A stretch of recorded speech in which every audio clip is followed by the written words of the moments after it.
오늘은 당신을 시작하게 만드는 빠른 결정의 힘 5초의 법칙이라는 제목으로 우리가 함께 말씀 나누고 싶은데요.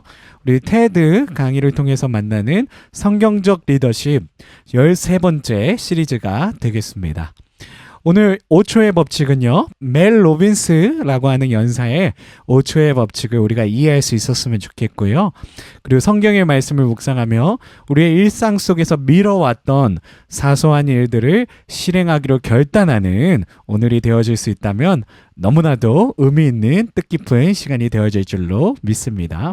멜 로빈스 연사님에 대해서 소개를 해드리도록 하겠습니다. 전 세계에서 강연 신청이 가장 빨리 마감되는 최고의 강사 중에 한 분이시고요. 라이프 코치, 베스트셀러 작가, 매달 6천만 명 이상을 코칭하고 있고요. 테드 강연은 무려 2,800만 뷰를 돌파하신 강의로 유명합니다. 사람들이 스스로 믿고 삶을 변화시킬 수 있도록 영감을 불어넣는 일을 열심히 하고 계시고요. 그들의 삶에 진정한 변화를 가져올 때 가장 큰 보람을 느낀다고 말씀하십니다. 1994년부터 뉴욕에서 변호사로 활동을 했고요. 이후 CNN에서 법률 분석가로 5년 동안 사회정의 사건을 다루셨어요. 저서로는 5초의 법칙과 그리고 또 굿모닝 헤빗이라고 하는 저서가 굉장히 한국말로도 번역이 돼서 유명한 책이 있고요. 믿기지 않겠지만 작가는 수십 년간의 불안, 공황, 트라우마와 씨름을 했던 그런 시기가 있었고요. 무려 10년 전까지만 해도 80만 달러의 빚을 지고 있었습니다. 80만 달러면 거의 집 한 채에 가까운 그런 빚이고요. 그녀는 그런 절망적인 상황에서 습관 몇 개로 인생을 완전히 역전시켰는데요. 그 습관들을 엮은 책이 바로 굿모닝 헤빗이고요. 그리고 제가 아까 말씀드렸던 그 굿모닝 헤빗 이전에 이제 그 테드에서 엄청난 뷰를 돌파하고 그리고 또 그녀의 삶을 극적으로 바꿨던 그 연설을 했던 책은 5초의 법칙으로 이렇게 알려져 있습니다. 굿모닝 헤빗은 한국을 포함해 덴마크, 스웨덴, 중국, 체코, 폴란드 등 35개국에 출간이 되었고요. 그래서 엄청난 영향력을 끼치면서 사람들에게 동기부여를 하고 그리고 또 수많은 사람들에게 희망을 이렇게 북돋우는 그런 강연 연사로 이 세상에서 누구보다 바쁘게 살아오고 계십니다. 오늘 멜 로빈스 연사님의 강의를 5분만 보고 돌아오시겠습니다. What do you want? Do you want to lose weight? Do you want to triple your income? Do you want to start a nonprofit? Do you want to find love? What is it?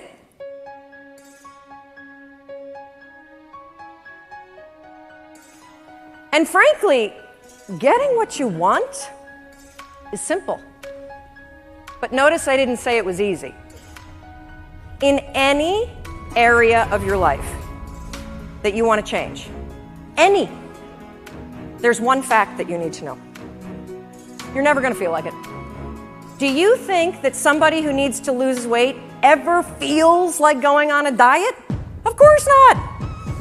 Do you think they ever feel like eating boiled chicken and peas instead of a croissant? I don't think so. What's interesting about being an adult is that when you become 18, nobody tells you that it's now going to be your job to parent yourself. And by parent yourself, I mean it's your job to make yourself do the crap you don't want to do so you can be everything that you're supposed to be. And you're so damn busy waiting to feel like it. And you're never going to. My son never feels like getting off his DS. That's my job. Get off the damn DS. As parents, and you were a kid, your parents make you do the things you don't feel like doing. Because you won't. Ever. Not now, not then, not ever. And even when you get good at something, you'll figure out something else you don't want to do. It's very, very simple to get what you want. But it's not easy. You have to force yourself. And I mean force.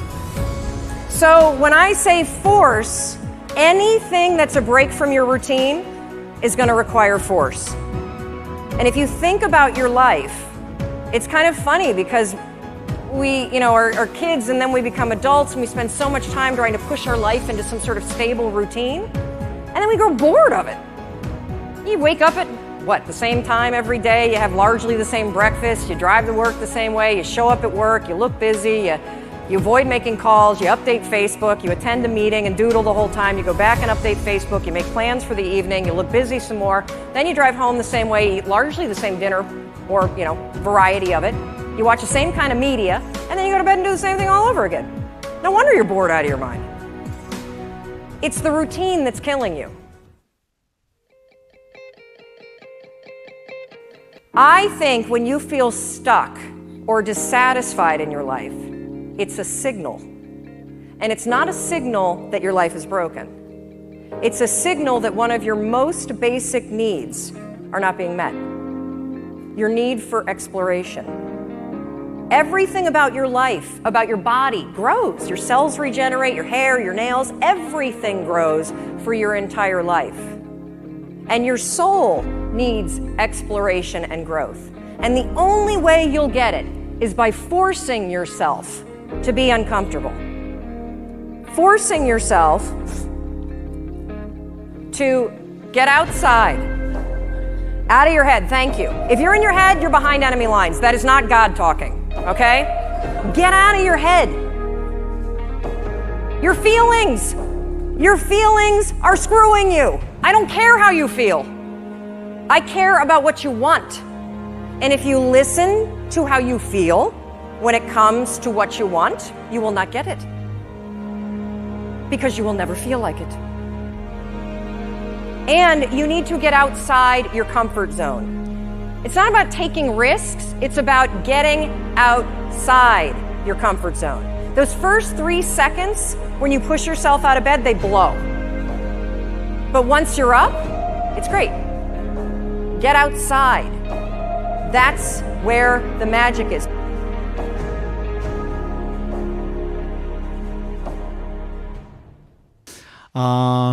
멜 로빈스 연사님이 처음에 물어보는 장면이에요. What do you want? 막 이러시는 거예요. You wanna lose your waist? 막 이러면서 뭘 원하냐고. 당신들이 처음에 이제 강연을 시작할 때 당신들이 진짜로 원하는 게 뭐냐고 물어보세요. 그래서 원하는 게 뭐예요? 당신 진짜로 원하는 게 뭐예요? 그거에 집중하셔야 돼요. 근데 원하는 게 뭔지도 여러분 잘 모르시잖아요. 이렇게 물어보는 거예요. 그래서 살을 빼고 싶나요? 수입을 3배로 늘리고 싶나요? 사업을 시작하고 싶나요? 사랑하는 사람을 만나고 싶나요? 계속 물어보는 거예요. 질문을 통해서 앞에 있는 그런 청중들이 어떻게 하면 진짜 자기가 원하는 것을 찾을 수 있을까? 그리고 계속 포커스하라고 그래요. 집중하라고. 당신이 진짜 원하는 게 뭔지를 알으셔야 된다고. 스스로 알아야 된다고 물어보는 거죠. 자, 그리고 아까도 나왔지만 당신이 진짜 원하는 걸 얻는 것은 굉장히 심플한 답을 갖고 있다고 얘기하는 거예요. Getting what you need, getting what you want is simple이라고 얘기하죠. 간단해요. 간단한 답이 존재한다는 거예요. 근데 이거를 막상 실행하려고 그러면 but not easy, 쉽지 않다 라는 이야기를 하시는 거예요. 그래서 굉장히 의미심장한 말씀을 주고 계시는 것 같아요. 어떻게 보면은 뭐 특별한 뭐 엄청나게 이상적이고 철학적인 뭐 그런 이야기를 하고 계시진 않지만 이게 아마 우리 삶에 가장 중요한 우리가 원하는 것이 무엇인가, 그 원하는 것을 얻으려면 답은 정해져 있고 심플하다. 하지만 그것을 이루는 일은 전혀 심플하지 않다는 얘기를 하고 있는 거죠. 그리고 이 그 멜 로빈스 연사님이 하시는 말이 fine이 문제라는 거예요. fine은 너무너무 좋은 말이잖아요. 너무너무 좋은 단어예요. 그래서 우리 중등 영어 배울 때도 한국에서 I'm fine and you, 우리한테 How are you? 라고 물어보면 I'm fine and you. Yes, 나는 좋아. 너는 어때? 라고 이렇게 물어보잖아요. 그래서 fine은 굉장히 긍정적이고 좋은 단어인데 이 fine이라는 단어를 say it to yourself, 이렇게 나에게 fine이라고 얘기하는 게 계속해서 습관적으로 반복되면 자신이 변화될 수 없는 그런 어떤 스톡된 완전히 이렇게 고여있는 그런 상태에 있을 수밖에 없다는 거예요. fine이 있고 not fine이 있는데 not fine은 not fine이라고 얘기하고 자기를 고쳐나갈 수 있는 그런 상태로 가야 되는데 자꾸 모든 것 다 그래 괜찮아, 오늘 특별히 저한테는 아까 뭐 뭘 원하냐 그러는데 저는 사실 살을 빼고 싶거든요. 근데 오늘도 그런 거예요. 아, 오늘은 운동하지 말자.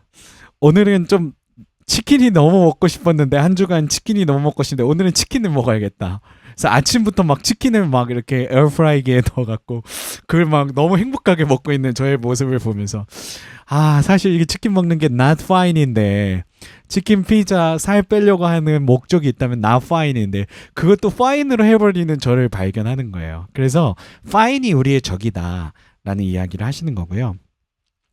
그리고 우리의 잠재력에 대해서 이렇게 말씀하세요.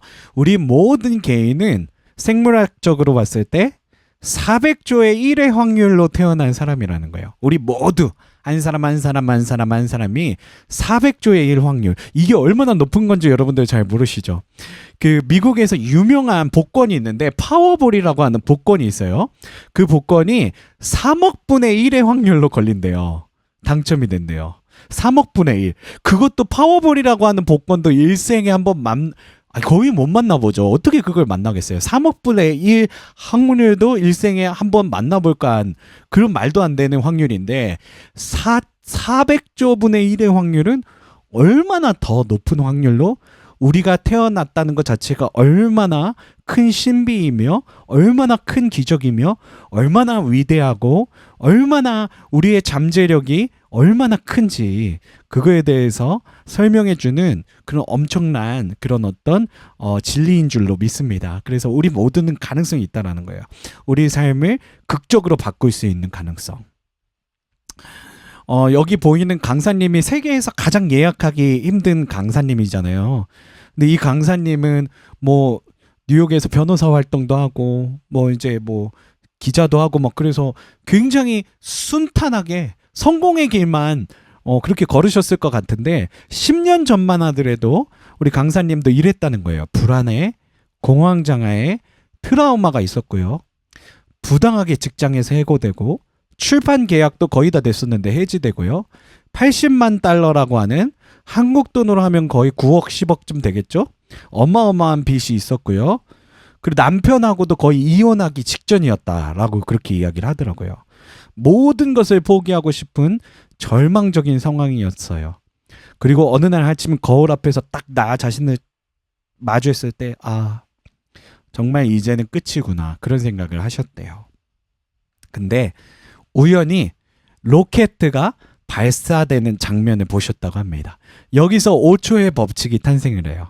그래서 여기 보면 5, 4, 3, 2, 1 Fire 하고서 이렇게 로켓가 발사되는 장면을 이렇게 보시면서 그때 다짐을 했대요. 아, 이거를 내일 아침 일어날 때 이 5, 4, 3, 2, 1 Fire 할 때 딱 일어날 수 있게. 그래서 나의 감정, 더 자고 싶다는 감정, 더 내가 진이기고 어차피 일어나서 뭐하냐 하는 이런 어떤 게으른 어떤 감정들을 다 뒤로 하고 5, 4, 3, 2, 1 Fire 하면 나는 바로 실행한다. 나는 해야 될 일들을 한다. 라고 생각을 하셨대요. 그래서 그렇게 이 5초의 법칙을 적용해 보기 시작했고 그때부터 작은 습관들이 바뀌고 작은 성공이 이렇게 뒤이어지면서 자신의 인생이 이렇게 완전히 역전될 수 있는 그런 삶으로 바뀌게 되었다라는 그런 간증하고 계십니다.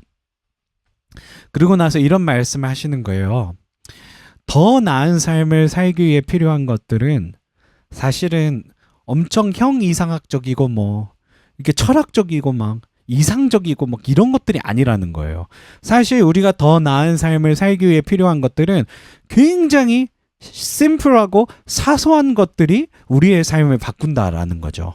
이게 어떤 것들이 있을까요? 아침에 일찍 일어나는 거, 꾸준히 운동하는 거, 집중해서 일하는 거, 특별히 내 주변에 있는 우리 가족들과 내가 사랑하는 사람들, 직장 동료든 뭐 교회의 어떤 성도들이든 다정하게 말하려고 노력하는 거. 이런 어떤 사소한 것들이 우리들이 성취되고 실행될 때 우리의 삶이 한층 더 좋은 방향성으로 우리가 원하는 것들을 이룰 수 있는 방향성으로 나아갈 수 있다라는 말씀을 하시는 거죠.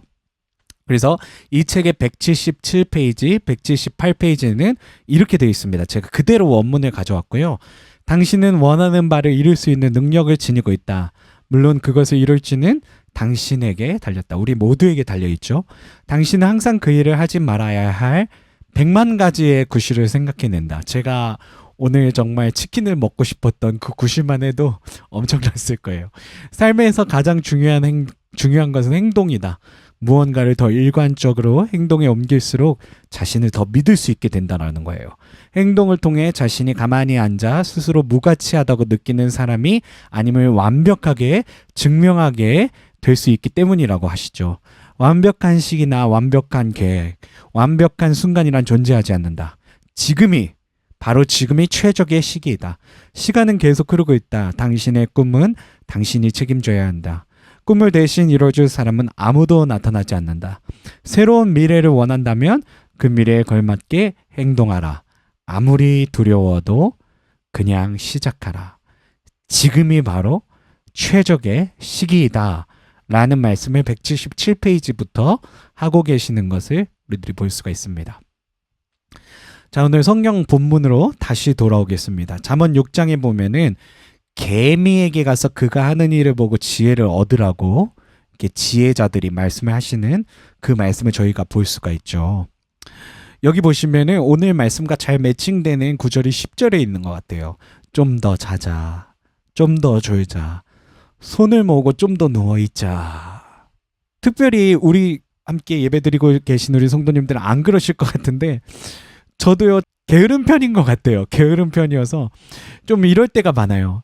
이렇게 알람이 울려도 또 스누즈 해놓고 또 자다가 어쩔 때 완전히 늦을 때도 있고 참 이게 너무너무 힘든 것 같습니다. 우리가 당장 알면서도 이것을 행동으로 바꾸는 일이 굉장히 힘든 것 같습니다. 또 빌립보서 4장 9절에는 이렇게 말씀하시죠. 너희는 내게 배우고 받고 듣고 본 바를 행하라. 행하라. 그리하면 평강의 하나님이 너와 함께 계시리라. 우리 그리스도인들은요 다 알아요. 사실 우리가 지금 신앙의 연수가 몇 년입니까? 저도 이제 40살 조금밖에 안 됐지만 제 신앙의 연수가 아무리 모태 신앙이라고 해도 40년밖에 안 될 것이고 우리 권사님들 장로님들 얼마나 더 긴 신앙의 연수를 갖고 계시겠어요.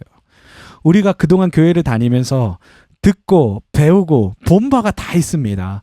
그리스도인이라면 마땅히 행해야 될 바를 우리는 알고 있습니다. 근데요, 아는 거예요. 우리가 뭘 해야 되는지는 알아요. 하지만 그것을 실행하는 거는요, 결단코 쉬운 일은 아니라는 말씀이시죠. 하지만 그것을 행할 때 하나님께서 어떤 축복을 우리에게 주시리라 약속하셨죠.